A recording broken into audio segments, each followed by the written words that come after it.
Greetings, everybody. I'm hoping someone will help me understand this, okay? Because I'm a bit puzzled by it.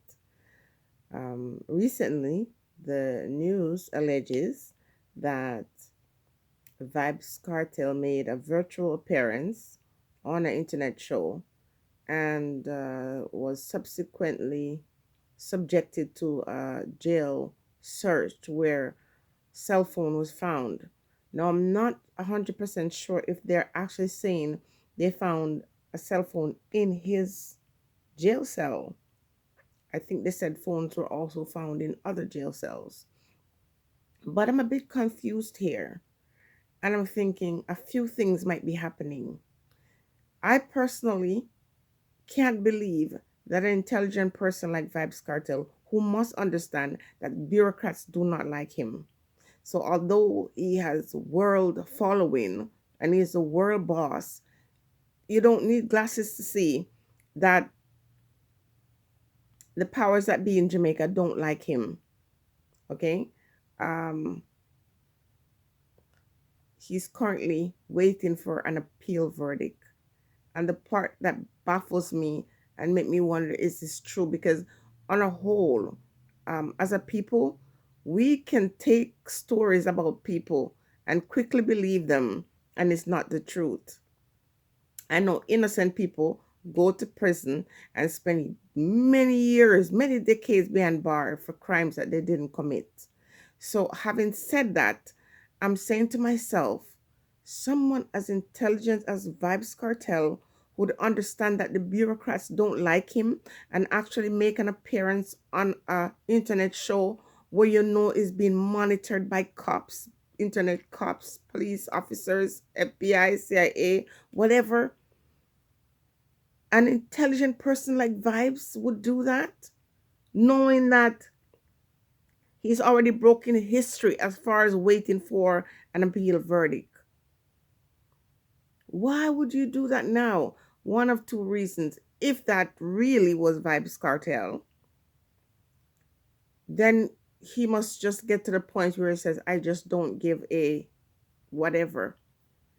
He must have gotten to the point where he just doesn't care, and that's just a rebellious act because he was definitely trying to be caught, because you can't be Vibes Cartel, make an appearance on a virtual TV or internet show, and even the fans don't spread it. Even these vloggers don't spread it. That's history. So to do that and then still have a phone in your cell, it will be foolhardy. And I don't think Vibes Cartel is a fool. There's something more going on. There's definitely something going on. Now I'm going to say I feel sorry for Vibes Cartel, and I don't mean that in a demeaning way. I feel sorry for him in the way that he has an appeal and has been waiting for over a year and a half, more if not more, for a verdict. That doesn't seem right. And to me, there's a level of contempt that these individuals would have for him for them to draw it out. That is cruel and unusual punishment. It really isn't right. I don't think in the history of Jamaica there's ever been anyone in that position where they're at least saying, let's go to the law for justice and have it served to them in a way that you could say, well, the law has spoken. It seems very cruel. It seems like cruel and unusual punishment for the guy to be waiting so long for a verdict. It's just not right. It's just not right. It really isn't right. And so it's very easy for you to judge him if he did do that. Because I thought to myself, Vibes must be slipping or something if he actually thinks that he could do that and not have charges get laid against him or have his appeal verdict, coincide with the fact that they're adding new time to his stay in prison. It can't be him. Someone must have played that clip that was already pre-recorded. That was a part of that song that he had from before. I don't think Vybz Cartel could be that silly. No way.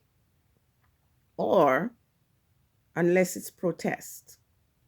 Because sometimes when you feel like someone throw you out to the bottom of the ocean and leave you there to die, you will do what you need to do to surface.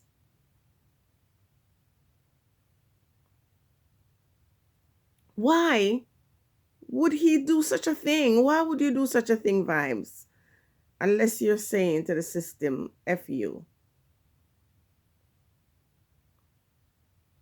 And I don't know if it's a good idea to say, show the finger to the system when you're depending on them to set you free.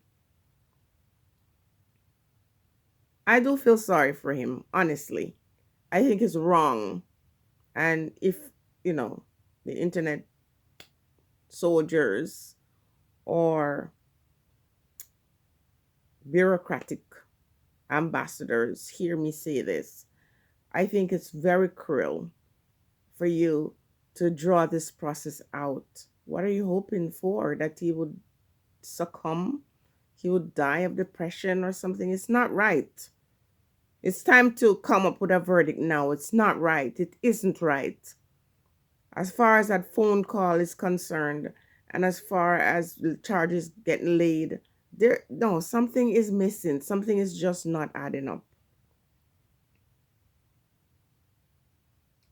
If he valued his freedom, why would he do that? It just doesn't make any sense. But these days, most things don't make sense. You know, Adija Palmer, if you are an innocent man and you're behind bars, wow, that's really awful. And whether you're guilty or innocent, you have access to fair trial. You should have access to fair trial. And as far as waiting for an appeal for all this time, it is cruel and unjust treatment, in my humble opinion. People don't like the truth. And when you speak the truth, it could take forever for you to be punished. And it just seems that you rub somebody the wrong way. And I do see the spirit of Nanny and Taki and these persons in you. They were very rebellious, and that's why they fought for their freedom. And I hope that it's not true that you made that appearance, but I'll say continue to fight for your freedom. If you know you're innocent, never give up. But don't look to man to free you, because some of those who you think want to work to free you are actually working against you. You know, turn to that old Negro spiritual. Turn to the ancestors. Only they can teach you and show you how to loosen those chains. Trust me, brother. If you are guilty of this crime, let the ancient ones be the judge. If you're innocent, you should be free. Stay blessed, everybody.